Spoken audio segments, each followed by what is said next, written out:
थे, इश्तिहार खान के मरूम भी थे, जवाहर हुसैन साहब ने साहिबा ने तशरीफ करना है।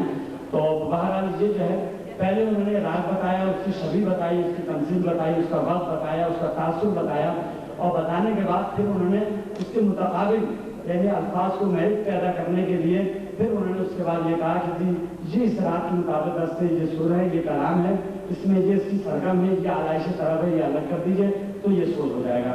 मिसाल के तौर पर भिमरासी एक राग है, अव्वल शब ये वक्त चल रहा है, ये उसका वक्त है। उसमें साथ यह है कि उसका तासुर माहौल यह है कि मुब्तला आजमाइश है कोई तबका कोई शख्स और मुसीबत में घिरा होने के बावजूद ये एहसास जो है वो दायमी नहीं बल्कि आज भी है। यानी ये इब्तिलाए आजमाइश होना, ये मुसीबत का वहाँ उन्नतियत नहीं है, रिजायत है और उससे निकल डालना होने और इससे निकल जाने का अज़्म और ये उम्मीद पाई जाती है। तो जाहिर है कि ये जाहिर है इसकी अमली मिसाल जो है करबला के अलावा अगर देखा जाए तो इंसानी तारीख में उसके लिए इससे बेहतर कोई मिसाल नहीं मिलती। चुनाचे हमारे साथीरा ने 6 मिसर तलाश किए या कहलवाए। वो था कि तस्बीह फातिमा जो अदा की इमाम ने, जासूस ने पढ़ ये कही आपके सामने कि सैर घाट घाट की दम गुलाम ने, आबे रवां भी बंद किया फौज शाम ने, फौज खुदा को नहर से दूरी नसीब है। अब तक का ये सारा मुब्तलाए आजमाइश होने का बयान मौजूद है, लेकिन जहाँ रात मिलता है और जहाँ बात वादे होती है वो होता है फौज खुदा को नहर से दूरी नसीब है, शह बोले क्या मदाया था कौसर करीब है।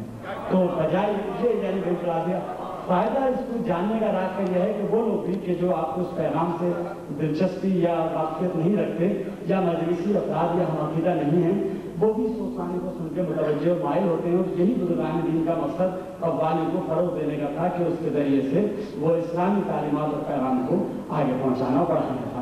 यही सोसाने का मकसद है। कव्वाली में एक ये बात है कि उसमें पूरी संगत होती है, इंस्ट्रूमेंट होते हैं, आप स्केल बदल सकते हैं, लेवल बदल सकते हैं। हमें मजलिस में ना तो हम कंधा टेढ़ा कर सकते, ना हम मुंह टेढ़ा कर सकते, ना हाथ हिला सकते, ना उसमें हमें जो है कोई लफ्ज रिपीट कर सकते या स्केल ऊपर नीचे कर सकते। परफॉर्मिंग आर्ट और दायरे चलते हुए जो है वो हमें मजलिस से करना होता है। ये मेरे लिए बहुत दुश्वारी और बहुत यानी मुश्किल का काम है। मैं बजाय इससे कि रात में पूरा बताऊँ कि मालकोस में ये पूरा इस तरह है और उसके बाद उसको अल्लाह से तरफ अलग करूँ, मैं एक सूद आपको जिसको मैंने मिसाल दी है, मैं दरमियाना सा सूद है, उसमें एक आदमी इजाफी जगह जो मजलिसों में हम नहीं लगाते, ये इजाफी जगह लगाना जो है ये इस तरह ही इसमें है। अच्छा, जो बुजुर्ग यहाँ तशरीफ फरमाएं मैं उनसे गुजारिश करूँगा कि वो तशरीफ मिल जाएंगे, चाहे इजहार साहब हो चाहे मेरे उस्ताद महमूद साहब हो, वो यहाँ तशरीफ रखेंगे आपके वक्त तक इंशाअल्लाह ताला।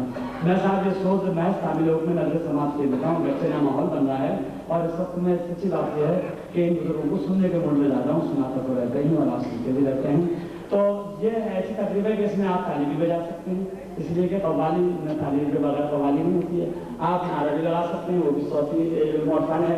आप इसमें जुलूस शरीफ भी भेज सकते हैं। तो मजलिसी माहौल अगरचे नहीं है, खड़े होकर और टाई लगा के और उससे बहुत दिनों बाद तक इतराज़ात होते रहेंगे कि नीचे साहब लाल टाई बांध के हाथ रखे और खड़े होकर होटल में हमने सोखानी कर दी।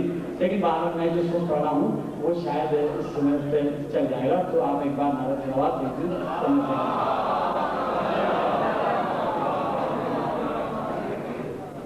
जवाब में इजाजत है।